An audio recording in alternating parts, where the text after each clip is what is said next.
اللهم صل وسلم على سيدنا ومولانا محمد وعلى آل وأصحاب سيدنا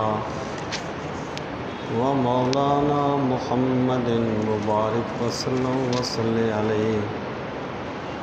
الصلاة والسلام عليك يا رسول الله وعلى آلك وأصحابك يا حبيب الله. الصلاة والسلام عليك يا شفيع المذنبين وعلى آلك وأصحابك يا رحمة للعالمين. رب اشرح لي صدري ويسر لي أمري واحلل عقدة من لساني يفقهوا قولي.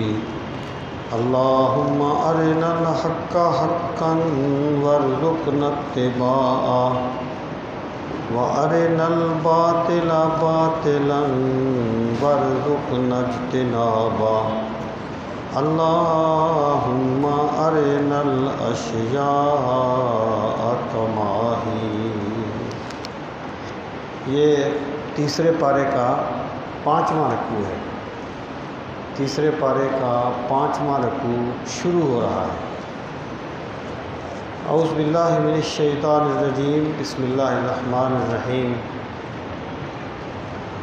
یا ایھا الذین آمنوا انفقوا من طیبات ما کسبتم ومما اخرجنا لکم من الارض تیمموا الخبیث منہ تنفقون ولستم بآخذیہ الا ان تغمضوا فیہ واعلموا ان اللہ غنی حمید. یہ اس سے پہلے بھی انفاق فی سبیل اللہ کا ذکر تھا اور اس رکوع میں بھی انفاق فی سبیل اللہ کا ذکر ہے. اس لیے ماقبل کے ساتھ اس کا ربط بالکل. خرچ کرو جو تم نے کمائی ہیں. یہاں پہلی بات تو یہ فرمائی کہ تم نے جو راہ خدا میں دینا ہے وہ طیب ہونا چاہیے. طیب کا مطلب یہ ہے کہ وہ مال ہر لحاظ سے پاکیزہ اور صاف ستھرا ہونا چاہیے اور اسے حلال کے ذریعے سے حاصل کیا گیا ہو. اللہ تعالیٰ کو حرام مال صدقہ نہیں کرنا چاہیے. حرام مال کا صدقہ کرنا کفر ہوتا ہے. اللہ تعالیٰ پاک ہے اور وہ پاک مال سے اور پاک چیزوں سے محبت فرماتا ہے. تو پہلی بات یہ فرمائی کہ جو بھی صدقہ کرو عمدہ چیز ہونی چاہیے, پاکیزہ چیز ہونی چاہیے.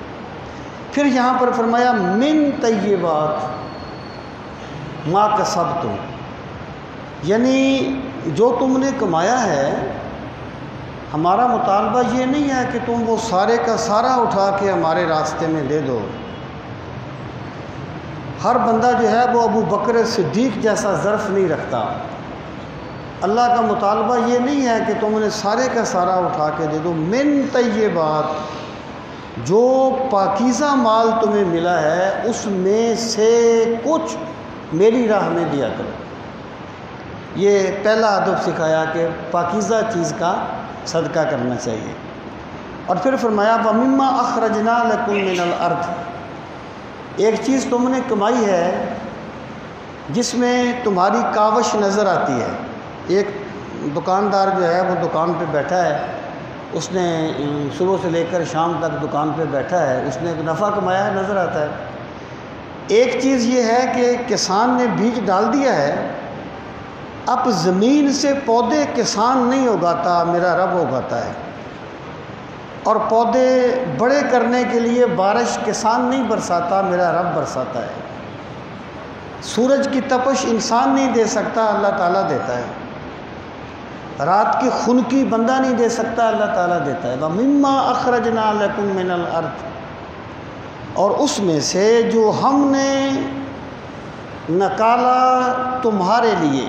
اخرجنا, ہم نے نکالا ہم نے پیدا کیا لکم تمہارے لیے من الارض زمین میں سے، یعنی اس میں سے بھی راہ خدا میں خرچ صدقہ دیا کرو۔ یہ جو عشر ہوتا ہے، جس طریقے سے زکوٰۃ ہے نا، کہ زکوٰۃ کی ایک حد متعین ہے کہ اتنا مال ہوگا تو زکوٰۃ ہوگی، لیکن عشر کی اس طرح حد متعین نہیں ہے۔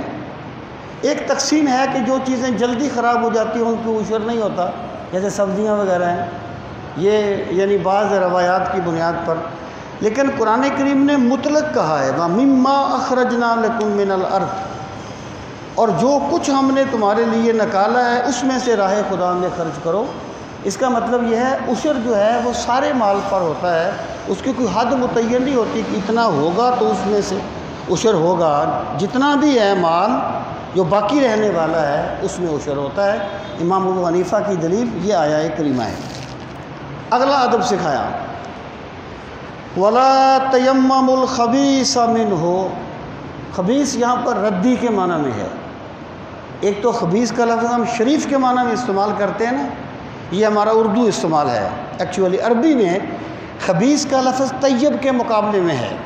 جیسے پہلے کہا تھا کہ انفقوا من طیبات، پھر فرمایا ولا تیمموا الخبیث، تو خبیث یہاں پہ طیب کے معنی میں ہے، ردی مال۔ اور تیمم کا لفظی معنی ہوتا ہے قصد کرنا یا ارادہ کرنا۔ اللہ پاک نے فرمایا جب تم میری راہ میں دو تو ردی مال کا ارادہ بھی نہ کیا کرو۔ ایک تو یہ ہے نا کہ ردی مال نہ دو، دوسرا یہ ہے ردی مال دینے کا ارادہ بھی نہ کیا کرو۔ جو اللہ کے نام پہ دینا ہے وہ عمدہ مال ہونا چاہیے۔ وہ کیا ہے کہ لاش اکبر دی ویکھ حسین کیا، گل یار دی گڑوں نہیں لائی دیے۔ لاش اکبر دی ویکھ حسین کیا، گل یار دی گڑوں نہیں لائی دیے۔ دائن سونے محمد دے نام اتوں سونی چیز ہی وارنی چاہیے۔ جو اللہ کے نام پہ دینا ہے وہ عمدہ مال ہونا چاہیے، یہ نہ ہو کہ بندہ ردی مال کا ارادہ کرے، ردی مال دے اللہ کے راستے میں۔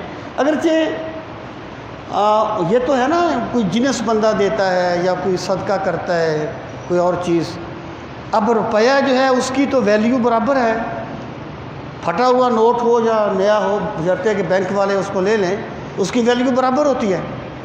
تو اس سے مراد یہ ہے کہ روپیہ دیتے ہوئے مقدار تم نے اعلیٰ سے اعلیٰ کرنی ہے، کم سے کم نہیں کرنی، اور جو چیزیں ہوتی ہیں اس میں اعلیٰ مال کا ارادہ کرنا ہے۔ اب آپ دیکھیں حضرت مجدد الافسانی رحمۃ اللہ تعالیٰ علیہ، ویسے تو زکوٰۃ سال بعد کے واجب سال بعد ہوتی ہے نا، بندے پر سال گزر جائے تو مال پر زکوٰۃ ہوتی ہے۔ ان کے پاس جب بھی مال آتا وہ اسی وقت اس کی زکوٰۃ دے دیتے۔ لوگوں نے کہا حضرت یہ تو ابھی واجب نہیں ہوئی، آپ نے فرمایا اللہ کے نام پہ دینا ہے، بہت زیادہ حساب نہیں کرنے چاہیے، تو یہ چیز بھی اس میں شامل ہے۔ تو اللہ تعالیٰ نے فرمایا کہ وَلَا تَيَمَّمُوا الْخَبِيثَ مِنْهُ تُنْفِقُونَ، تم جو کچھ بھی خرچ کرو اللہ کی راہ میں دیتے ہوئے ردی مال کا ارادہ نہ کرو۔ جو دوسرے مقام پر فرمایا لَن تَنَالُوا الْبِرَّ حَتَّى تُنْفِقُوا مِمَّا تُحِبُّونَ، تم اس وقت تک کامل نیکی کو نہیں پا سکتے جب تک اپنی محبوب چیز میں سے کچھ راہ خدا میں نہ دو۔ دیکھیں نا ہوتا کیا ہے کہ کپڑے جب بندے کے قابل نہیں رہتے بندہ کہتا ہے صدقہ کر دو، یہ کوئی عبث نہیں ہے، فضول نہیں ہے، اللہ تعالیٰ اس کا بھی اجر دے گا۔ وہ کیا ہے کہ غش کھا کے داغ یار کے قدموں میں گر پڑا، دیوانے نے بھی کام کیا ہوشیار کا، آخر اس نے صدقہ ہی کیا ہے نا، جتنا بھی وہ گر گیا ہے صدقہ ہی کیا ہے نا۔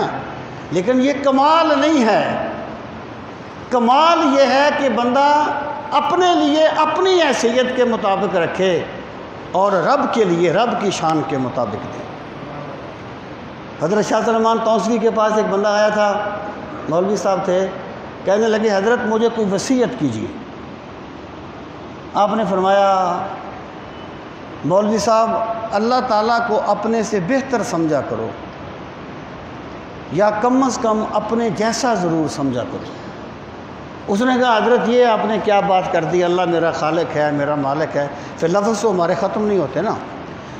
صوفی کا اپنا ایک انداز ہوتا ہے بات سمجھانے کا۔ آپ نے فرمایا ٹھیک ہے، لنگر خانے میں آرام فرمائیں، کل ملاقات ہوگی۔ وہ لنگر خانے میں چلا گیا۔ حضرت شاہ سلمان توسیع رحمۃ اللہ تعالیٰ علیہ اس کے لیے کھانا جو بھیجا آپ نے خود، یعنی ایک روٹی تازہ بھیجی، ایک باسی بھیجی، ایک سالن تازہ بھیجا، ایک باسی بھیجا۔ جب خادم لے گیا اس کے پاس کھانا تو حضرت شاہ سلمان توسیع فقیر کا بیس بدل کے اس کے پاس چلے گئے، کہنے لگے اللہ کے لیے کچھ دو۔ اب اس نے وہ باسی روٹی اٹھا کے اور باسی سالن اٹھا کے تب دینا چاہا تو آپ نے اس کا ہاتھ پکڑ لیا۔ آپ نے فرمایا میں نے تمہیں یہی کہا تھا کہ اللہ کو اپنے آپ سے بہتر سمجھو۔ اس کا تقاضا یہ تھا کہ تم باسی روٹی کھاتے، جو اللہ کے لیے دے رہے ہو وہ تازہ دیتے۔ پھر میں نے کہا تھا اپنے آپ کو اللہ جیسا سمجھو، تو آدھا آدھا کر لیتے۔ تم نے تو اپنے آپ کو اللہ سے بھی کم سمجھا۔ بندہ خود ٹکڑے کھا لے لیکن فقیر کو عزت والی پوری روٹی دے، یہ اس کا مطالبہ ہے، یہ اللہ تعالیٰ کا مطالبہ ہے کہ اللہ کے راستے میں جو دو وہاں ردی کا قصد نہیں کرنا، اعلیٰ چیز اللہ کے راستے میں دینی ہے۔ ارشاد فرمایا وہ چیز کیسی ہو، صورتحال کیا ہوتی ہے؟ صورتحال یہ ہے وَلَسْتُمْ بِآخِذِيهِ، وَلَسْتُمْ اور تم نہیں ہو، لیسا نہیں، لستم تم نہیں ہو، بے آخذی، آخذ اخذ یاخذ اخذن لینا، اس سے اس میں فاعل آخذن ہی آگے وہ ضمیر لگ گئے کہ تم اس چیز کو خود لینے والے نہیں ہو۔ یعنی اگر تمہیں وہ کوئی چیز دے نا، تمہیں کوئی پھٹے ہوئے کپڑے دے، تم کہتے ہو یار میری توہین کر رہا ہے، تم وہ چیز خود اپنے لیے نہیں لینا چاہتے لیکن وہی چیز تم اللہ کے لیے دے دیتے۔ وہ جو حدیث پاک میں آتا ہے نا کہ قیامت کے دن اللہ تعالیٰ ایک بندے سے فرمائے گا کہ میں بھوکا تھا، تجھ سے میں نے کھانا مانگا تھا، تو نے مجھے کھانا نہیں دیا تھا۔ بندہ کہے گا یا اللہ تو کھانے پینے سے پاک ہے، تو اللہ پاک فرمائے گا تجھ سے ایک بھوکے نے کھانا مانگا تھا، اگر تو اسے دیتا تو گویا مجھے ہی دیتا۔ تو یہاں پر اللہ خود نہیں آتا، یہاں پر اللہ اپنی مخلوق کے روپ بدل کے آتا ہے، اللہ بھیجتا ہے، گویا اللہ خود آتا ہے۔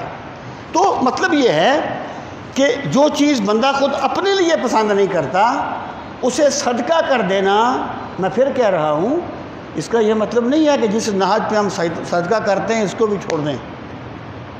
ہم تو یہی کرتے ہیں نا کہ پھٹے پرانے کپڑے دیتے ہیں کہ اپنے قابل نہیں ہوتے، لیکن میں کہا کرتا ہوں کہ حق اپنی حقانیت کے لیے پیروکاروں کا موت کرتے ہیں۔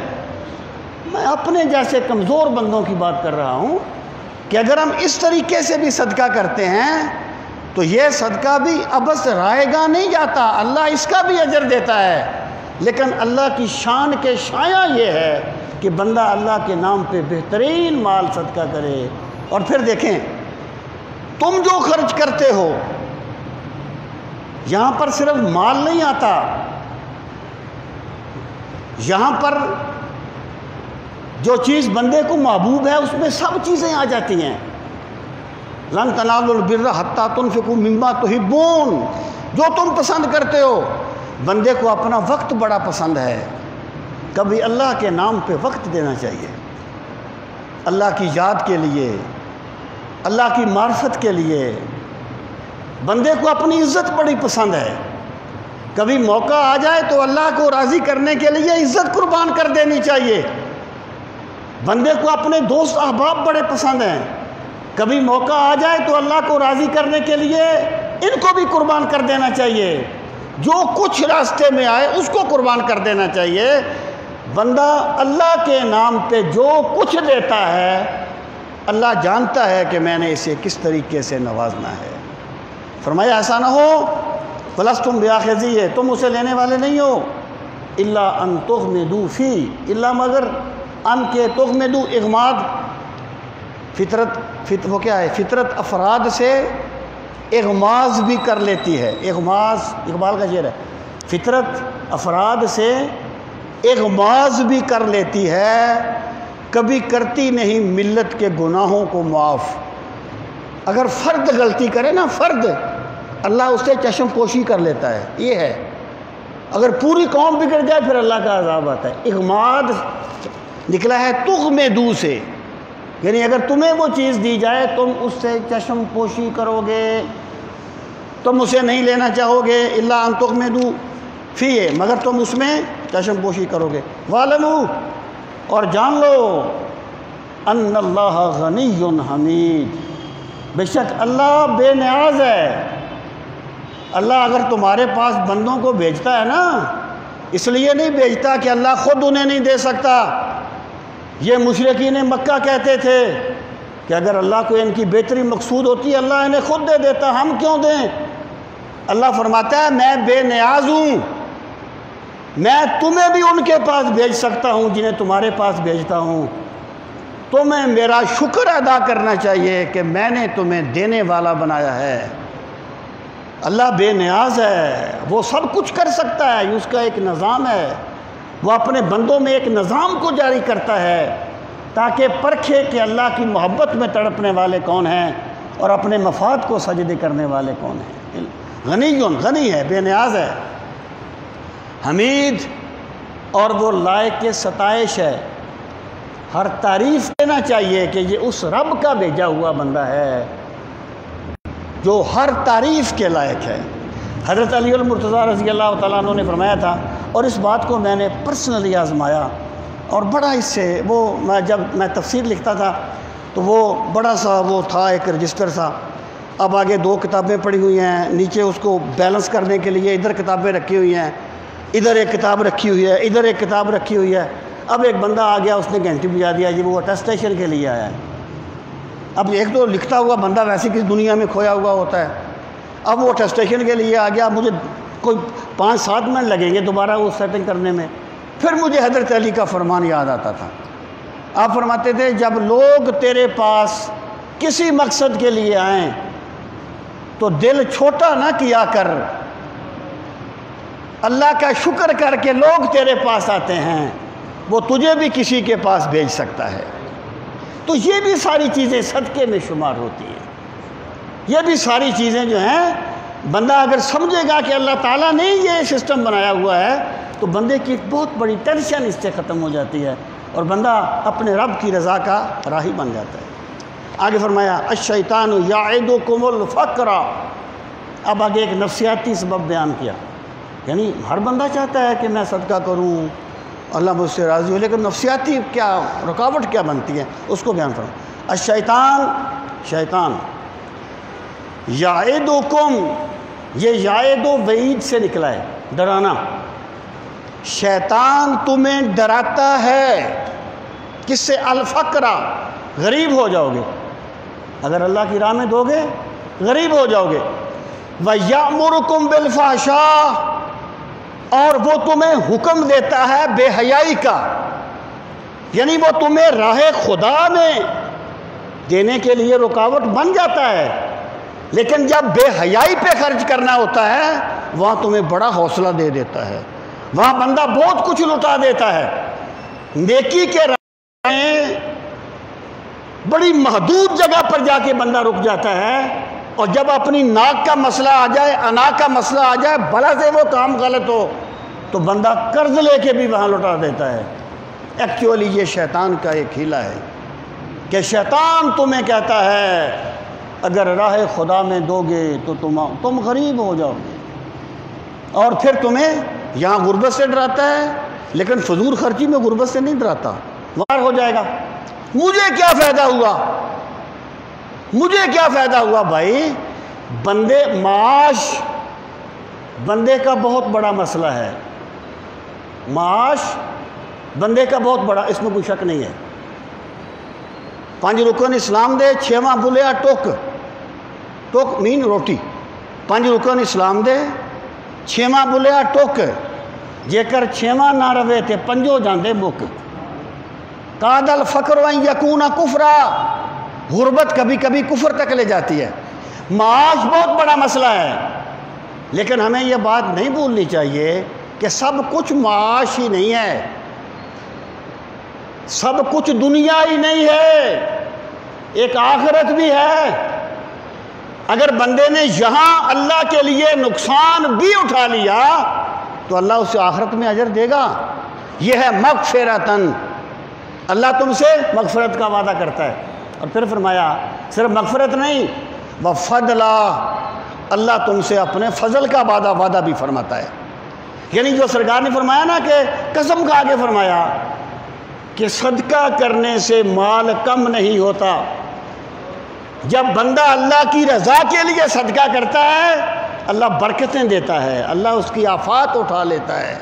تو یہ یہاں پر فرمایا اللہ تم سے وعدہ کرتا ہے مغفرت کا آخرت کے حوالے سے، وفضلا، اور اللہ اس دنیا میں بھی تمہیں اپنے فضل سے نوازے گا۔ واللہ واسع علیم، اللہ بڑی وسعت والا ہے۔ وسعت والے سے کیا مراد ہے کہ جب اللہ دیتا ہے تو پھر اللہ حساب کتاب نہیں کرتا کہ اس نے اتنے دیے ہیں اس کو اتنا دے دو۔ بندہ اپنی حیثیت کے مطابق دیتا ہے، اللہ اپنی شان کے مطابق دیتا ہے۔ یہ واسع ہے۔ اگلا ہے علیم، اللہ جانتا ہے تم کس نیت سے دے رہے ہو، اللہ تمہارے ارادوں کو جانتا ہے، اللہ تمہارے خیالات کو جانتا ہے۔ جب تمہارے ارادوں میں اللہ کی رضا آ جائے گی تو پھر اللہ کی رحمتیں امٹ کے آ جائیں گی، پھر اللہ اپنے کرم کی بارش فرما دے گا۔ واللہ واسع علیم، یؤتی الحکمت من یشاء، یؤتی وہ دیتا ہے، الحکمت حکمت، من یشاء جسے وہ چاہتا ہے۔ حکمت یہاں کسے کہا گیا؟ حکمت یہاں کسے کہا گیا؟ ما قبل کو دیکھیے تب حکمت کا مفہوم واضح ہوگا۔ پہلے دو باتیں فرمائی تھی کہ شیطان کہتا ہے صدقہ کرو گے غریب ہو جاؤ گے، اللہ فرماتا ہے صدقہ کرو گے تمہیں بخش دوں گا اور تم پہ اپنے فضل کا معاملہ فرماؤں گا۔ جس بندے کو اللہ یہ سمجھ دے دے کہ اللہ کی بندگی میں میرا فائدہ ہی فائدہ ہے، اس کو اللہ نے حکمت عطا فرما دی ہے۔ اللہ پاک نے فرمایا یؤتی الحکمت، اللہ حکمت دیتا ہے۔ کسے دیتا ہے؟ من یشاء، جسے وہ چاہتا ہے۔ یہاں چاہنا سے مراد کیا ہے؟ اللہ کا ضابطہ ہدایت، یضل بہ من یشاء ویہدی من یشاء، جسے چاہتا ہے گمراہ کرتا ہے۔ مراد کیا ہے کہ جو بندہ گمراہی کا راستہ اختیار کرتا ہے اللہ اسے گمراہ کرتا ہے، جو ہدایت کا راستہ اختیار کرتا ہے اللہ اسے ہدایت دیتا ہے۔ تو فرمایا جو بندہ اللہ سے یہ سوچ مانگتا ہے تو اللہ اس کو حکمت عطا فرما دیتا ہے، اور وہ اس کی سوچ یہ سمجھتی ہے کہ نیکی کا کام کرنا میرے لیے کامیابی کا راستہ ہے اور اللہ کی نافرمانی کرنا میرے لیے نقصان کا راستہ ہے۔ یہ سوچ اس کو یہاں پر حکمت سے تعبیر کیا گیا ہے۔ یؤتی الحکمت من یشاء، جسے چاہتا ہے حکمت دیتا ہے۔ ومن یؤت الحکمت، اور جو دیا گیا حکمت، جس بندے کو حکمت دے دی گئی، فقد اوتیا، پس تحقیق وہ دیا گیا، خیرن کثیرا، بھلائی بہت بڑی۔ یعنی جس بندے کو یہ سوچ مل گئی اسے اللہ نے خیر کثیر دے دیا، بہت بڑی بھلائی دے دی۔ پھر میں نے ایک دن پہلے بھی مرتبہ کہا تھا کہ یہ جو قلیل اور کثیر ہوتے ہیں نا، یہ ایک اضافی چیز ہے۔ ایک غریب بندہ جو نان شبینہ کو ترستا ہے اس کے لیے 100 روپیہ بہت کثیر چیز ہے، عام بندے کے لیے نہیں۔ جس کے پاس کچھ پیسے ہیں اس کے لیے 1,00,000 روپیہ کثیر ہوگا، کسی لاکھ پتی کے لیے کروڑ کثیر ہوگا، کروڑ پتی کے لیے ارب کثیر ہوگا۔ یہ ایک اضافی چیز ہے۔ تو جس چیز کو خالق کائنات کثیر کہتا ہے وہ کیا ہوگی؟ فرمایا جس کو یہ چیز دے دی گئی اللہ نے اسے خیر کثیر دے دیا۔ وما یذکر الا اولو الالباب، اور نصیحت نہیں پکڑتے مگر وہی جو ارباب عقل ہیں۔ الو کا معنی والے، الباب لبن، کسی چیز کے نچوڑ کو کہتے ہیں بندے کا نچوڑ اس کی عقل و دانش ہے، اس کی عقل تام ہے، اس کی بصیرت ہے۔ تو فرمایا یہ جو چیزیں ہیں نا، ان سے نصیحت وہی حاصل کرتے ہیں جسے اللہ نے عقل عطا فرمائی ہے، جو عقل مند ہیں۔ اس کا مطلب یہ ہے کہ ہمارے نزدیک جو بندہ بہت زیادہ فراڈ کرتا ہے اور بالکل پکڑائی نہیں دیتا، وہ بڑا عقل مند ہے۔ اللہ کے نزدیک جو بندہ اللہ کی راہ میں لوٹا دیتا ہے، وہ بڑا عقل مند ہے۔ اب بندہ خود فیصلہ کرے گا کہ میں اپنے عقل کی بات مانتا ہوں یا اللہ کے فیصلے کو مانتا ہوں۔ آگے فرمایا وما انفقتم من نفقۃ، یہ ایک ترغیب ہے۔ وما انفقتم، اور جو کچھ تم خرچ کرو، من نفقۃ، خرچ کرنے سے، اور نظر تم، یا تم نظر مانو، من نظر، کسی نظر سے تم خرچ کرو یا نظر مانو، فإن اللہ یعلمہ، پس بے شک اللہ اسے خوب جانتا ہے۔ یعنی یہ نہیں ہے تم نے صدقہ کیا یا نظر دی، اللہ کو پتہ نہیں ہے، تمہیں اجر نہیں ملے گا، نہیں، تم جو بھی خرچ کرو گے اللہ اسے خوب جانتا ہے۔ یہاں پر پہلی بات تو یہ کہ انفاق کا ذکر الگ کیا اور اس کا نظر کا بعد میں کیا۔ اس کی وجہ کیا ہے؟ وجہ یہ ہے کہ نظر بندہ اپنے اوپر واجب کر لیتا ہے ایک چیز کو، اور انفاق میں واجب نہیں کی ہوتی۔ تو مراد یہ ہے کہ لوگوں، جو خدا تمہیں اجر دے گا وہ اس چیز کا بھی دے گا جو تم پر واجب نہیں ہے، اور اس چیز کا بھی دے گا جو تم نے خود اپنے اوپر واجب کیا ہے۔ یعنی بندہ یہ نہ کہے کہ میں نے واجب کر لی تھی، میں نے دے دیا، اب اس میں صدقے، اب اس میں انفاق کا کیا پہلو رہ گیا، اس میں اجر کا کیا پہلو رہ گیا، میری ڈیوٹی تھی میں نے ادا کر دی۔ نہیں، اللہ فرماتا ہے جب تم میری راہ میں نظر بھی مانو گے تو اللہ تمہیں اس کا بھی اجر عطا فرمائے گا، اللہ تعالیٰ اس کو بھی جانتا ہے۔ نظر جو ہوتی ہے، نظر شرعی عبادت ہے، نظر صرف اللہ کے لیے مانی جاتی ہے۔ یہ ہم جو کہتے ہیں کہ میں نے نظر مانی ہے کہ فلاں دربار پہ میں بکرا ذبح کروں گا، یہ نظر نہیں ہوتی، یہ ایصال ثواب ہوتا ہے، اس کو نظر عرفی کہا جاتا ہے۔ اور پھر بھی میں کہتا ہوں کہ اس لفظ سے اوائڈ کرنا چاہیے، اس لفظ سے اوائڈ کرنا چاہیے، اعتراض کرنا چاہیے۔ لیکن بہرحال شرک نہیں ہے، وہ نظر عرفی ہے کہ میں نے یہ اللہ سے وعدہ کیا ہے کہ اگر میرا فلاں کام ہو گیا تو میں فلاں دربار پہ جا کے یہ چیز صدقہ کروں گا، جو وہاں لوگ ہیں وہ کھائیں گے، اور میں صاحب مزار کو اس کا ثواب پہنچاؤں گا۔ لوگ کہتے ہیں تقرب لغیر اللہ شرک ہے۔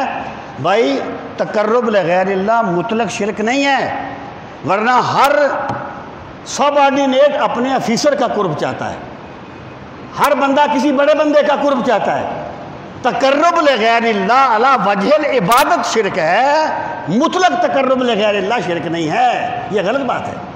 دوسری بات یہ ہے، نظر جو ہوتی ہے، نظر شرعی عبادت ہے، اس کی 3 شرطیں ہیں۔ پہلی چیز یہ کہ جس کی نظر مانی جائے وہ چیز عبادت مقصودہ ہو، یعنی وضو کرنا بھی عبادت ہے، لیکن وضو عبادت مقصودہ نہیں ہے، وضو کسی عبادت کے لیے کیا جاتا ہے۔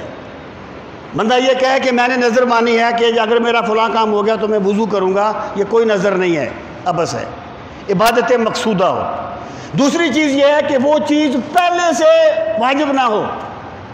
ایک بندہ یہ کہے کہ میں نے نظر مانی اگر میرا یہ کام ہو گیا تو میں نماز پڑھوں گا، یہ کوئی نظر نہیں ہے، نماز تجھ پہ ویسے ہی واجب ہے۔ اور تیسری چیز یہ ہے کہ اس کی جنس میں سے کچھ عبادت، کوئی چیز واجب ہو، تب نظر صحیح ہوگی۔ مثلا ایک بندہ یہ کہے کہ اگر میرا فلاں کام ہو گیا تو میں دیکھ دوں گا، صدقہ کروں گا، یہ نظر صحیح ہوگی کیونکہ اس کی جنس میں سے زکوٰۃ واجب ہے، یا صدقہ فطر جو ہے وہ واجب ہے۔ اگر ایک بندہ یہ کہتا ہے کہ جناب اگر میرا یہ کام ہو گیا تو میں لیٹتا ہوا مسجد کے سامنے سے گزروں گا، یہ عبث ہے، یہ کوئی نظر نہیں ہے، کیونکہ اس کی جنس میں سے کوئی چیز واجب نہیں ہے۔ تو نظر میں یہ 3 شرطیں ہوتی ہیں جس کو نظر کہا جاتا ہے۔ اور باقی ہم نے بہت سے وہ عجیب و غریب قسم کی چیزیں شروع کر رکھی ہیں جن کا کوئی تعلق دین کے ساتھ نہیں ہے، یہ بس اپنے لوگوں کی بنائی ہوئی باتیں. تو ارشاد فرمایا اور نظر تم میں نظرن، یا تم نظر کرو، فإن اللہ یعلمہ، اللہ اسے خوب جانتا ہے، وما للظالمین من انصار، اور ظلم کرنے والوں کے لیے کوئی مددگار نہیں ہوگا. جس بندے نے اللہ کی رضا کے لیے صدقہ کیا، اس نے عدل کیا. عدل کیا ہوتا ہے؟ کام کو وہاں رکھنا جو اس کا محل ہے. اور ظلم کیا ہے؟ کام کو وہاں رکھنا جو اس کا محل نہیں ہے. رزق اللہ نے دیا، اللہ کے لیے صدقہ کرنا عدل ہے. اور رزق اللہ نے دیا اور بندہ صدقہ کرتے رہے بندوں کو راضی کرنے کے لیے، بندہ صدقہ کرتا رہے بتوں کو راضی کرنے کے لیے، اہل محلہ کو راضی کرنے کے لیے، تو اس نے ظلم کیا ہے. اللہ فرماتا ہے جو اس طریقے سے کرے گا، جن کو وہ خوش کرنے کے لیے اللہ کی رضا سے منہ موڑتا ہے نا، وہ اس کے کسی کام نہیں آئیں گے قیامت کے دن، وہ اس کے کسی کام نہیں آئیں گے قبر میں. وما للظالمین من انصار، ایسے ظالموں کے لیے کوئی مددگار نہیں ہوگا. آگے ایک اور ادب سکھایا، ان تبدوا الصدقات، اگر تم صدقہ کرتے ہوئے ظاہر کرو، اگر تم صدقات کو ظاہر کرو، فَنِعِمَّ هِیَ، تو پس بہت اچھا ہے یہ بھی. وَإِن تُخْفُوهَا، اور اگر تم اسے مخفی رکھو، چھپا کے دو،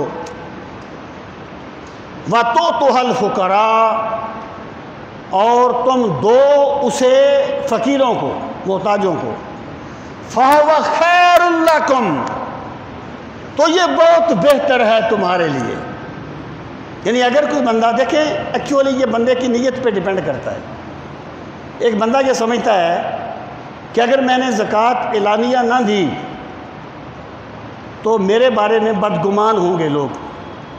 ویسے بھی صدقات واجبہ جو ہیں ان کو ظاہری طور پر دینا بہتر ہے، صدقات واجبہ، تاکہ بندے بدگمانی میں مبتلا نہ ہوں. اور اگر کوئی بندہ یہ سمجھتا ہے کہ اگر میں نے اعلانیہ صدقہ دیا تو میرے دل میں ریاکاری آ جائے گی، اس بندے کو چاہیے کہ وہ مخفی صدقہ دے. یعنی دلی کیفیات کو کنٹرول کرنا بہت مشکل ہے. اس لیے اللہ نے فرمایا تم چھپا کے دو، یہ تمہارے لیے بہت بہتر ہے. اور سرکار نے فرمایا قیامت کے دن جن بندوں کو اللہ اپنے عرش کا سایہ نصیب فرمائے گا، اس میں سے ایک بندہ وہ ہوگا جس نے اس طرح مخفی کر کے صدقہ دیا کہ اس کے دائیں ہاتھ نے صدقہ دیا اور اس کے بائیں ہاتھ کو خبر نہیں ہوئی. تو بندہ چھپا کے صدقہ دے، کیونکہ جس کے لیے دے رہا ہے وہ جانتا ہے. یہ لوگوں میں ڈنڈورے وہ لوگ پیٹتے ہیں جو اللہ کی رضا کی قدر نہیں کرتے، جنہیں پتہ نہیں ہے کہ اللہ کے لیے اخلاص کتنی بڑی نعمت ہے. تو اللہ پاک نے فرمایا اگر تم صدقہ چھپا کے دو گے تو وہ تمہارے لیے بہت بہتر ہے. وَيُكَفِّرُ عَنْكُم مِّن سَيِّئَاتِكُم، کفارہ ہوتا ہے ڈھانپ دینا، اور اللہ ڈھانپ دے گا تم سے تمہارے گناہوں کو. جب تم اللہ کی رضا کے لیے صدقہ کرو گے نا، تم سے جو غلطیاں ہو گئی ہیں اللہ ان پہ پردے ڈال دے گا، اللہ تمہارے عیبوں پہ پردے ڈال دے گا. واللہ بما تعملون خبیر، اور اے لوگو تم جو بھی کر رہے ہو اللہ اس سے بہت اچھی طرح باخبر ہے. یعنی کتنے کام ہوتے ہیں جو بندہ لوگوں کے لیے کرتا ہے، کہتا ہے جی بس اللہ کے لیے کر رہا ہوں، اللہ کے لیے کر رہا ہوں. اللہ بہتر جانتا ہے کہ تمہارے دلوں میں کیا ہے. اب ایک اور ادب سکھایا. کچھ ایسے لوگ تھے جو مسلمان نہیں تھے انصار میں سے، اور ان کے جو رشتہ دار مسلمان تھے وہ پہلے انہیں صدقہ دیا کرتے تھے. پھر انہوں نے یہ سوچا کہ ان کافروں کو ہم کیا صدقہ دیں. انہوں نے بند کر دیا، ان کو دینا صدقہ بند کر، حالانکہ وہ غریب تھے، محتاج تھے.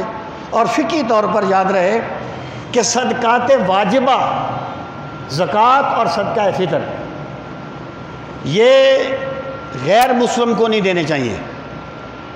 یعنی زکوٰۃ کے بارے میں سرکار نے فرمایا کہ مسلمانوں کے امیروں سے لی جائے گی اور مسلمانوں کے غریبوں میں تقسیم کی جائے گی. نص آ گئی اس پر. فقہا کہتے ہیں کہ صدقہ فطر بھی اس کے قریب قریب ہے. صدقات نافلہ جو ہیں وہ غیر مسلموں کو بھی دیے جا سکتے ہیں، تو یہاں پر صدقات نافلہ کا ذکر ہے۔ تو انہوں نے کہا ہم نہیں دیں گے، تو اللہ تعالیٰ نے یہ آیہ کریمہ نازل فرمائی، تو فرمایا لیسا علیک ہداہم، لیسا نہیں ہے علیک آپ پر، ہداہم ان کی ہدایت، یعنی لوگوں کو صرف حق بات بتانا یہ آپ کی ذمہ داری ہے، لوگوں کو لازماً مسلمان کرنا یہ آپ کی ذمہ داری نہیں ہے، آپ پر لازم نہیں ہے ان کی ہدایت۔ وَلَٰكِنَّ اللَّهَ يَهْدِي مَن يَشَاءُ، لیکن اللہ تعالیٰ ہدایت دیتا ہے جسے چاہتا ہے۔ مراد یہ ہے کہ داعی کا کام اللہ کا پیغام پہنچا دینا ہے، ہدایت میرے رب کے دست قدرت میں ہے، جو اس کے ضابطہ ہے اس کا اپنا ضابطہ ہے، جس کو وہ چاہتا ہے ہدایت عطا فرما دیتا ہے۔ وَمَا تُنْفِقُوا مِنْ خَيْرٍ فَلِأَنفُسِكُمْ، اور تم جو کچھ بھی خرچ کرو گے بھلائی میں سے، وہ بھلائی میں سے، اس میں مال، وقت، عزت، ذہانت، قابلیت سب کچھ شامل ہے، تم جو کچھ بھی خرچ کرو گے فَلِأَنفُسِكُمْ، تو وہ تمہارے اپنے لیے ہے، اللہ پہ کوئی دین نہیں کرتے، اپنے لیے کرتے ہو۔ وَمَا تُنْفِقُونَ، یہ مضارع ایکچولی امر کے معنی میں ہے، اور تم خرچ نہ کرو إِلَّا ابْتِغَاءَ وَجْهِ اللَّهِ، مگر صرف اس لیے کہ ہمارا رب ہم سے راضی ہو جائے، ابتغاء چاہتے ہوئے، وجہ اللہ اللہ کی رضا، اللہ کی رضا چاہتے ہوئے خرچ کیا کرو۔ وَمَا تُنْفِقُوا مِنْ خَيْرٍ، اور تم جو کچھ بھی خرچ کرو گے من خیرن بھلائی میں سے، یوفا الیکم، تمہیں اس کا پورا پورا اجر دیا جائے گا، یوفا تم تک لوٹا دیا جائے گا، تمہیں پورا پورا دیا جائے گا، علیکم تمہاری طرف، وانتم لا تظلمون، اور تم پر ذرا برابر بھی ظلم نہیں کیا جائے گا، تم جو بھی خرچ کرو گے اللہ تمہیں اس کا اجر دے گا۔ للفقراء، یعنی یہاں یہ بتایا گیا کہ صدقہ کرتے ہوئے ترجیح کس کو دینی چاہیے، صدقہ کرتے ہوئے ترجیح کس کو دینی چاہیے۔ یہ آیہ کریمہ ایکچولی اصحاب صفہ کے بارے میں ہے۔ اصحاب صفہ وہ لوگ تھے اپنا گھر بار چھوڑ کے سرکار کے قدموں میں آ بیٹھے تھے کہ وسد ہاسے تے وسد ناسے تیری جھوک دے آسے پاسے، وسد ہاسے تے وسد ناسے تیری جھوک دے آسے پاسے، سن دے ہاسے مٹھیاں گالی یار سنیندہ ہاسے۔ یہ سب کچھ چھوڑ کے سرکار کے قدموں میں آ بیٹھے تھے، نہ کوئی گھر تھا نہ کوئی برادری تھی، اور غیرت مند اتنے کہ بھوکے ہیں لیکن کسی سے سوال نہیں کریں گے، بھوکے چہرے بتا دیں گے کہ یہ بھوکا ہے، لیکن زبان نہیں بتائے گی کہ میں بھوکا ہوں۔ اللہ پاک نے یہاں پر ان کا ذکر فرمایا، اسپیشلی طور پر فرمایا للفقراء، تمہارے صدقات واسطے ان فقراء کے، ان ضرورت مندوں کے، الذین، جو لوگ احصروا فی سبیل اللہ، روک دیے گئے راہ خدا میں، یعنی جو راہ خدا میں رکے ہوئے ہیں، ہر وقت دین سیکھتے ہیں، سرکار کی سے فیض پاتے ہیں، لا یستطیعون ضربا فی الارض، لا یستطیعون، وہ طاقت نہیں رکھتے ضربا فی الارض، زمین میں سفر کرنے کی، یحسبہم الجاہل، یہاں جاہل ناواقف کے معنی میں ہے، یہاں جاہل ناواقف کے معنی میں ہے، یہ اس معنی میں نہیں ہم کہتے ہیں یار جاہل آدمی ہے، نہیں، ناواقف، گمان کرتا ہے انہیں ناواقف کیا اغنیا کہ یہ بڑے غنی ہیں، یعنی ہیں بھوکے لیکن ناواقف سمجھتا ہے بڑا پیسہ ہے ان کے پاس، بڑے غنی ہیں، کیوں؟ من التعفف، کہ وہ سوال کرنے سے رک جاتے ہیں، کسی کے آگے ہاتھ نہیں پھیلاتے ہیں۔ وما تنفقوا من خیر، نہیں، تعرفہم بسیماہم، اے مخاطب تو انہیں پہچان لے گا ان کی نشانیوں سے۔ بندہ بھوکا ہو نا، وہ اپنے چہرے کو رنگ نہیں بدل سکتا، اپنے چہرے کے تاثرات نہیں ہٹا سکتا، تم انہیں پہچان لو گے ان کی نشانیوں سے۔ مراد کیا ہے؟ لا یسألون الناس الحافا، اور وہ لوگوں سے لپٹ کے سوال نہیں کرتے، جیسے یہ پیشہ ور گداگر نہیں پیچھے پڑ جاتے ہیں، بندے کے لیے جان کی عذاب بن جاتا ہے، اس طرح نہیں کرتے۔ وہ لوگوں سے لپٹ کے سوال نہیں کرتے، ہیں تو غریب لیکن رب نے انہیں خودداری کی دولت عطا فرمائی ہے، ہیں تو بھوکے لیکن رب نے انہیں دل کا غنا عطا فرمایا ہے۔ اے لوگوں، یہ لوگ ہیں تمہارے صدقات کے اصل مستحق۔ اس سے یہ چیز ثابت ہوتی ہے کہ صدقہ کرنے میں ایسے لوگوں کو ترجیح دینی چاہیے، اور یہ ہمارے مدارس اسلامیہ بھی اسی ضمن میں آ جاتے ہیں۔ یہاں طلباء جو ہیں، بہت سے طلباء ایسے ہوتے ہیں جو بہت غریب ہوتے ہیں، جو کتابیں بھی نہیں لے سکتے، وہ بھی علم پڑھنے کے لیے آتے ہیں، یا خوددار بندے۔ محلے میں بہت سے ایسے لوگ ہوتے ہیں جو سوال تو نہیں کرتے لیکن شاید رات کو بھوکے سو گئے ہوں، تو بندے کو چاہیے کہ تلاش کر کے ایسے بندوں کو صدقہ دیا کرے، کیونکہ صدقے کے اصل مستحق ایسے لوگ ہوتے ہیں۔ ارشاد فرمایا تعرفون بسیماہم لا یسألون الناس الحافا وما تنفقوا من خیر، اور تم جو کچھ بھی خرچ کرو گے بلائی میں سے، فإن اللہ بہ علیم، تو بے شک اللہ اسے خوب جاننے والا ہے۔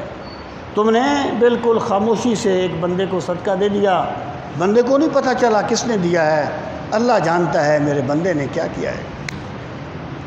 الذین ينفقون اموالهم باللیل والنہار، وہ لوگ جو خرچ کرتے ہیں اپنے مال راتوں کو بھی اور دنوں کو بھی، سرا و علانیہ، مخفی بھی اور اعلانیہ بھی۔ یہ دوام سے ایک استعارہ ہوتا ہے، یعنی آپ کہتے ہیں میں اسے صبح و شام یاد کرتا ہوں، مطلب یہ ہے میں اسے اکثر یاد کرتا ہوں۔ تو مراد یہ ہے جو صدقات کرنا جن کے مزاج میں شامل ہے، جن کی فطرت میں اتر گیا ہے، فلہم اجرہم عند ربہم، ان کے لیے اجر ہے ان کا، عند ربہم، ان کے رب کے پاس، اللہ نے ان کا اجر محفوظ کر رکھا ہے۔ ولا خوف علیہم ولا ہم یحزنون، اور ان پر نہ کوئی خوف ہوگا اور نہ ہی وہ غمگین ہوں گے۔ اس کے بعد سود کا ذکر ہے، یعنی پہلے انفاق کا ذکر تھا، اب سود کا ذکر ہے۔ ربط کیا ہے؟ اس کو کہتے ہیں مضادہ، ایک چیز کے بعد اس کی ضد کو بیان کرنا، کہ کچھ بندے ایسے ہیں جو اپنے خون پسینے کی کمائی اللہ کی راہ میں دے دیتے ہیں، اور کچھ اتنے گرے ہوئے ہیں کہ اللہ نے انہیں جو مال دیا ہوا ہے وہ اسی سے غریبوں کا خون نچوڑتے ہیں۔ ارشاد فرمایا الذین یاکلون الربا، اور وہ لوگ جو یاکلون الربا، کھاتے ہیں ربا، سود۔ سود جو ہے اس کا ربا کا لفظی معنی زیادتی ہوتا ہے، اس سے مراد ہے مخصوص زیادتی، یعنی ویسے تو پرافٹ بھی تو زیادتی ہے نا، لیکن وہ مخصوص نہیں ہوتا۔ میں وہ آپ کو بتاتا رہتا ہوں اصول، ہمیں ہمارے استادوں نے بتایا تھا، اللہ ان کے درجات کو بلند فرمائے، کہ ہر ایسا معاملہ جس کا نفع یقینی ہو اور متعین ہو وہ سود ہے۔ ہر ایسا معاملہ جس کا نفع یقینی ہو اور متعین ہو وہ سود ہے۔ ہر ایسا معاملہ جس میں یا تھوڑے چلے جائیں گے یا بہت آ جائیں گے وہ جوا ہے، کہ 10 روپے کی پرچی خرید لی، نکل آئی تو ممکن ہے لاکھ نکل آئے، نہ نکلی تو 10 گئے، وہ جوا ہے۔ اور ہر ایسا معاملہ جس میں نفع بھی ہو سکتا ہے، نقصان بھی ہو سکتا ہے، تھوڑا بھی ہو سکتا ہے، زیادہ بھی ہو سکتا ہے، وہ تجارت ہے۔ اسلام میں صرف تجارت جائز ہے، باقی دونوں چیزیں حرام ہیں۔ اور پھر آپ دیکھیں کہ یہاں پر ربا کا جو لفظ ہے اسے واو اور الف کے ساتھ لکھا گیا ہے، حالانکہ ربا بے کے بعد الف سے بھی ہوتا ہے، ہو سکتا ہے، ہوتا بھی ہے، لیکن یہاں واو اور الف کے ساتھ ہے۔ واو اور الف جمع کی علامت ہے۔ سود کی کئی قسمیں تھیں، سود مفرد، سود مرکب، ذاتی معاملات کے لیے سود لینا، کاروبار کے لیے سود لینا۔ ربا میں یہ بات بتا دی گئی ہر قسم کا سود اللہ نے حرام کر دیا ہے۔ تو جو لوگ سود کھاتے ہیں، فرمایا لا یقومون، وہ کھڑے نہیں ہوں گے قیامت کے دن، بلکہ قیامت دیکھیں، بندہ جو جرم کرتا ہے نا، قیامت میں تو اس کی سزا اس کے مشابہ ملتی ہی ہے، دنیا میں بھی اللہ اس سزا کی ابتدا کر دیتا ہے۔ یہی بہشت بھی ہے، حور و جبریل بھی ہیں، تیری نگاہ میں ابھی طاقت نظارہ نہیں۔ یہاں پر یہ کہا گیا کہ جو بندہ سود کھاتا ہے وہ پاگلوں کی طرح کھڑا ہوگا، جسے شیطان نے چھو کر پاگل کر دیا ہو، مخبوط الحواس کر دیا ہو۔ تو جو بندہ سودی کاروبار میں مگن ہو جاتا ہے وہ واقعی مخبوط الحواس ہو جاتا ہے، تمام عزت، تمام شرافت، تمام وقار اس کے پاس سے رخصت ہو جاتا ہے۔ تو اللہ پاک نے فرمایا وہ کھڑے نہیں ہوں گے الا مگر کما یقوم ہو، جیسے کہ کھڑا ہوتا ہے الذی وہ شخص کہتا خباتہ جس کو پاگل بنا دیا ہو الشیطان، شیطان نے من المس چھو کر، جیسے کسی بندے پر جن کا نہیں اثر ہو جاتا ہے تو وہ ایسے مارتا ہے، اس طریقے سے وہ قیامت کے دن کھڑا ہوگا۔ کیوں؟ ذالکا، یہ اس لیے ہوا بے انہم، بسبب اس کے کہ انہوں نے کہا، قالوا انہوں نے کہا انما البیع، بے شک بے یعنی یہ تجارت، مثل الربا، تجارت بھی سود کی طرح ہے۔ حالانکہ اللہ تعالیٰ نے روپے کو مبادلہ کے لیے بنایا ہے، روپیہ مبادلہ کے لیے ہے، جنس نہیں بکتی روپے کی۔ ایک بندے کے پاس کپڑا ہے، ایک بندے کے پاس کتابیں ہیں، کپڑے والے کو کتابیں چاہیے لیکن کتابوں والے کو کپڑا نہیں چاہیے، کس طرح ہوگا؟ ایک جنس بنائی گئی جس کو روپیہ کہتے ہیں یا سونا چاندی کہتے ہیں۔ تو یہ جو چیزیں ہیں یہ ایکچولی مبادلہ کے لیے ہیں اللہ کے نظام میں، خود بکنے کے لیے نہیں ہیں۔ تو تجارت جو ہے اس میں تو چیزیں بکتی ہیں، اللہ نے روپے کو خود بکنے کے لیے نہیں بنایا، یہ مبادلہ کے لیے ہے۔ تو وہ کہتے ہیں جس طرح ہم تجارت کرتے ہیں اس طریقے سے ہم پیسے کی تجارت کر لیتے ہیں، تم گاڑی دے کے اس کا کرایہ لیتے ہو، میں پیسے دے کے ان کا کرایہ لے لیتا ہوں۔ یہ ان کی ایک دلیل تھی۔ اللہ پاک نے اس کا جواب نہیں دیا کیونکہ یہ جواب کے قابل ہی نہیں ہے۔ تجارت میں جو رسک ہوتا ہے، تجارت میں جو محنت ہوتی ہے، آپ گاڑی لیتے ہیں 5 سال کے بعد آپ کی گاڑی کا حلیہ بدل جاتا ہے، جبکہ روپے کی ویلیو تو وہی ہے، کوئی بھی اس کی مشاکلت نہیں ہے، نہ محنت ہے نہ رسک ہے۔ تو اللہ پاک نے فرمایا انما البیع مثل الربا، وہ کہتے ہیں کہ تجارت سود کی طرح ہے۔ وَأَحَلَّ اللَّهُ الْبَيْعَ وَحَرَّمَ الرِّبَا، اللہ نے تجارت کو حلال کیا ہے اور سود کو حرام کیا ہے، یعنی محکمانہ فیصلہ دے دیا کہ تمہاری بات قابل اعتنا ہے ہی نہیں، تجارت حلال ہے اور سود حرام ہے۔ فَمَنْ جَاءَهُ مَوْعِظَةٌ مِّن رَبِّهِ، پس جس کے پاس آ گئی نصیحت اس کے رب کی طرف سے، فَانْتَهَا، پس وہ رک گیا، فَلَهُ مَا سَلَفَ، اس کے لیے وہی ہے جو پہلے گزر گیا۔ یعنی جب ایک بندہ جو ہے وہ جب یہ حکم آیا تو یہ نہیں کہا گیا تھا کہ اب پرانے جو تم نے سود لیے ہیں وہ بھی واپس کر دو، کیونکہ یہ ایک بہت مشکل امر ہو جاتا ہے۔ البتہ اگر اب کوئی چیز کس سے سود لینا ہے تو وہ تم نہیں لے سکتے کیونکہ اللہ نے اس کو منع کر دیا ہے، پہلا جو ہے وہ معاف کر دیا گیا۔ وَأَمْرُهُ إِلَى اللَّهِ، اور ان کا معاملہ اللہ کے سپرد ہے۔ مراد یہ ہے کہ جو کچھ تم کر سکتے ہو اپنے، ابھی تم نے کسی سے سود لینا ہے، تم یہ کوئی بہانہ کر کے اس کو چھوڑ دو، نہیں، اس کا معاملہ اللہ کے سپرد ہے۔ اللہ بہتر جانتا ہے کہ تم کیا کر سکتے ہو اور کیا نہیں کر سکتے۔ وَمَنْ عَادَ، اور جو لوٹا، فَأُولَٰئِكَ أَصْحَابُ النَّارِ، یہی وہ لوگ ہیں جو دوزخ والے ہیں، ہم فیہا خالدون، اور وہ دوزخ میں بہت لمبے عرصے تک رہیں گے جو سود کھائیں گے۔ یمحق اللہ الربا، اللہ تعالیٰ مٹاتا ہے سود کو، یعنی اللہ کے نظام میں سود کی دولت بے برکت ہو جاتی ہے۔ اللہ کے نظام میں سود والی دولت میں برکت نہیں ہوتی، امن و سکون چھن جاتا ہے، نہ جانے کیا کیا نقصانات ہوتے ہیں۔ اللہ سود کو مٹاتا ہے۔ وَيُرْبِي الصَّدَقَاتِ، اور اللہ صدقات کی پرورش کرتا ہے، اللہ صدقات کو بڑھاتا ہے۔ جو بندہ صدقہ دیتا ہے اللہ اپنا کرم اس کے شامل حال کر دیتا ہے۔ وَاللَّهُ لَا يُحِبُّ كُلَّ كَفَّارٍ أَثِيمٍ، اور اللہ نہیں پسند کرتا ہر ناشکرے کو اور ہر گناہ گار کو۔ جو بندہ اس کے باوجود بھی سودی کاروبار کو نہیں چھوڑتا وہ اللہ کی محبت سے محروم ہو جاتا ہے۔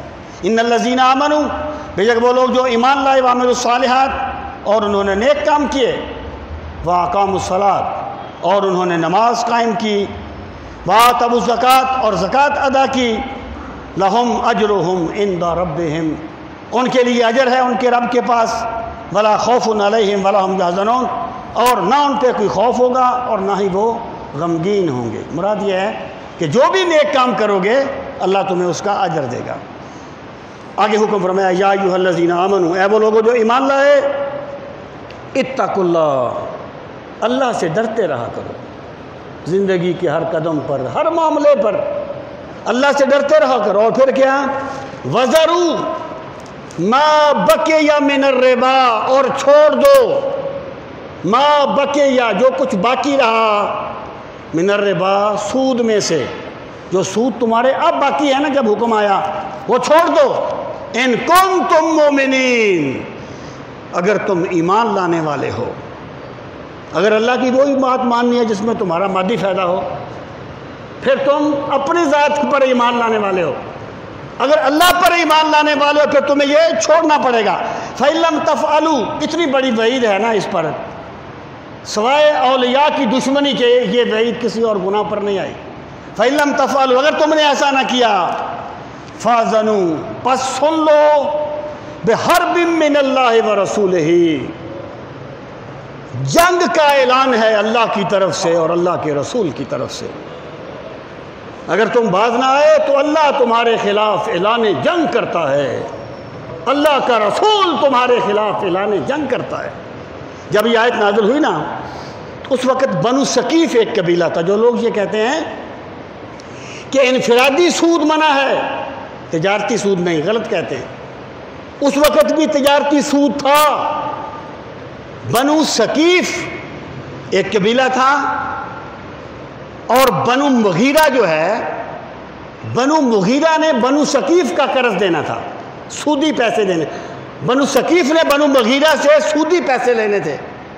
جب یہ آیت نازل ہوئی نا کہ ہم پھر اللہ اور اللہ کا رسول تمہارے لیے اعلان جنگ کرتے ہیں، انہوں نے کہا ہم اپنا سود چھوڑتے ہیں، ہم اللہ سے جنگ نہیں کر سکتے، ہم اللہ کے رسول سے جنگ نہیں کر سکتے۔ یہ اللہ کے حکم کے سامنے جھکنا ہی تو ایمان ہے۔ ایمان لفظوں کے ہیر پھیر کا نام نہیں ہے، یہ خوش فہمیوں کا نام نہیں ہے۔ اللہ کا حکم پہنچے، بندے کے بڑھتے ہوئے قدم رک جائیں، اس کو ایمان کہا جاتا ہے۔ فرمایا اللہ اور اللہ کا رسول تمہارے لیے اعلان جنگ کریں گے ان کے لیے۔ لا تظلموا ان کنتم مؤمنین فإن لم تفعلوا فأذنوا بحرب من اللہ ورسولہ وإن تبتم، اور اگر تم توبہ کر لو، فلکم رؤوس اموالکم، تو تمہارے لیے تمہارے اصلی مال ہیں، یہ جتنا تم نے دیا ہے نا وہ تم لوگے۔ لا تظلمون ولا تظلمون، نہ تم ظلم کرو گے نہ تم پہ ظلم کیا جائے گا۔ وإن کان ذو عسرہ، اور اگر تمہارا مقروض غریب ہے، فنظرۃ، اسے مہلت دے دیا کرو، الی میسرہ، یہاں تک کہ وہ خوشحال ہو جائے۔ اگر مقروض ہے ایک بندہ، وہ بیچارہ غریب ہے، اسے مہلت دے دیا کرو یہاں تک کہ وہ خوشحال ہو جائے۔ وَإِن تَصَدَّقُوا، اور اگر تم اسے غریب، تم سمجھتے ہو کہ بندہ ادا نہیں کر سکتا، ایک تو ہے نا بندہ اس کی عادت ہے، اس کا تو معاملہ اور ہے، ایک بندے کو بندہ سمجھتا ہے کہ یہ دینا چاہتا ہے، بیچارہ بے بس ہے، تو اسے معاف کر دیا کرو، خیر لکم، یہ تمہارے لیے بہت بہتر ہے۔ ان کنتم مومنین، ان کنتم تعلمون، اگر تم حقیقت کا ادراک کرتے ہو، اگر تم جانتے ہو۔ تو ایک مقروض بندے کو مہلت دینا یا اسے مجبور سمجھتے ہوئے معاف کر دینا، یہ بھی بہت بڑی عبادت ہے، بہت بڑی عبادت ہے۔ وہ سرکار نے فرمایا نا کہ ایک تاجر اللہ کی بارگاہ میں پیش ہوا، اللہ پاک نے پوچھا کیا لے کے آیا ہے؟ اس نے کہا، اس کا طریقہ یہ تھا کہ جو اس کے کارندے تھے نا، اگر دیکھتا کسی بندے کو کہ غریب ہے، کہتا ہے یار اس پر نرمی کر دو، شاید میرا خدا مجھ پہ نرمی کر دے۔ جب وہ اللہ کی بارگاہ میں پیش ہوا، پوچھا کیا لے کے آئے ہو؟ کہنے لگا مولا میں تیرے بندوں پہ نرمی کیا کرتا تھا۔